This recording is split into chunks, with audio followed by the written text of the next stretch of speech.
ગુજરાત માથે સંકટના વાદળો ઘેરાઈ ગયા છે। એક બાદ એક પશ્ચિમી સિસ્ટમ સક્રિય થવાને કારણે આપણા વાતાવરણમાં વિક્ષેપ ઊભો થઈ શકે, જેની અસર વરસાદ થકી જોવા મળશે। હવામાન વિભાગે વરસાદની સિસ્ટમ બનવાના કારણે રાજ્યમાં વરસાદની આગાહી કરી છે। ત્યારે જુઓ કયા વિસ્તારોમાં અને કયા દિવસોમાં કયા જિલ્લામાં આવશે વરસાદ।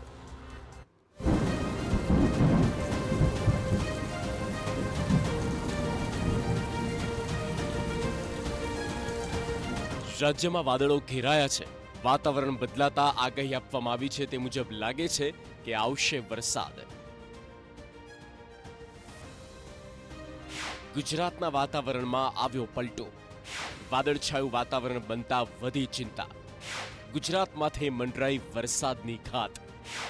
એક સાથે 3 સિસ્ટમ થઈ સક્રિય।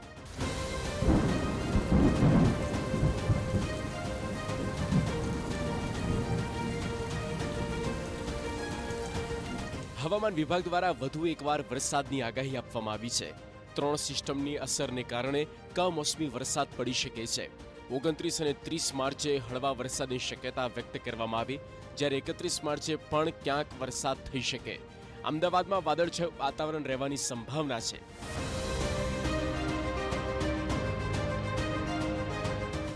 આ માવઠાની અસર કચ્છ, બનાસકાંઠા, સાબરકાંઠા અને અરવલ્લી જિલ્લામાં જોવા મળી શકે, જ્યારે મહીસાગર અને દાહોદમાં પણ વરસાદની શક્યતા છે।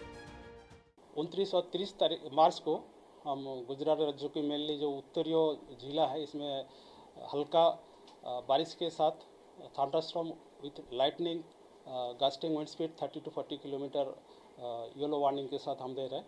इसमें येलो चेतावनी है। હવામાન વિભાગે અગાઉ 28 માર્ચ બાદ માવઠાની આગાહી વ્યક્ત કરી હતી। તે પ્રમાણે હવે 29 અને 30 તારીખે કચ્છ, ઉત્તર ગુજરાત અને મધ્ય ગુજરાતના કેટલાક વિસ્તારોમાં માવઠું થવાની શક્યતા વ્યક્ત કરવામાં આવી। હળવા વરસાદ સાથે ગાજવીજ થઈ શકે। 29 માર્ચે કચ્છ અને બનાસકાંઠામાં કમોસમી વરસાદ પડી શકે, તો 30 માર્ચે કચ્છ, બનાસકાંઠા, સાબરકાંઠા, અરવલ્લી, મહીસાગર અને દાહોદમાં વરસાદની આગાહી આપવામાં આવી। 28 અને 29મી તારીખે માછીમારોને દરિયો ન ખેડવાની સૂચના આપવામાં આવી છે। તો રાજ્યમાં સૌથી વધુ તાપમાન અમરેલીમાં 38 ડિગ્રી નોંધાયું છે। इसमें मेनली जो उत्तर पूर्वीय जिला है, 29 मार्च को जो जिला इसमें आइसोलेटेड इक्का दुक्का स्थानों में जो हल्का बारिश का संभावना रहेगा, इसमें है बनासकांठा और कच्छ के लिए। और 30 तारीख को जो जिला इसमें रहेगा, कच्छ, बनासकांठा, साबरकांठा, अरावली, महीसागर और दाहोद के लिए दिया गया है।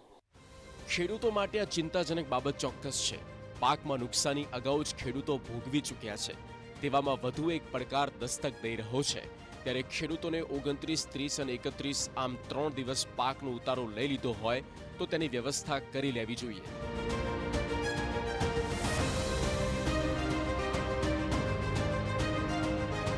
ગુજરાતમાં માર્ચ મહિનાની શરૂઆતથી જ તાપમાનમાં વધઘટ થયું। હવામાન વિભાગે માહિતી આપી કે ઉત્તર પશ્ચિમ ભારતમાં પશ્ચિમી વિક્ષેપોની અસર હવે ગુજરાતની નજીક આવે છે, અને જેની અસર 28 માર્ચ પછી આવનારા 3 દિવસમાં જોવા મળી શકે છે। Bureau report, TV9।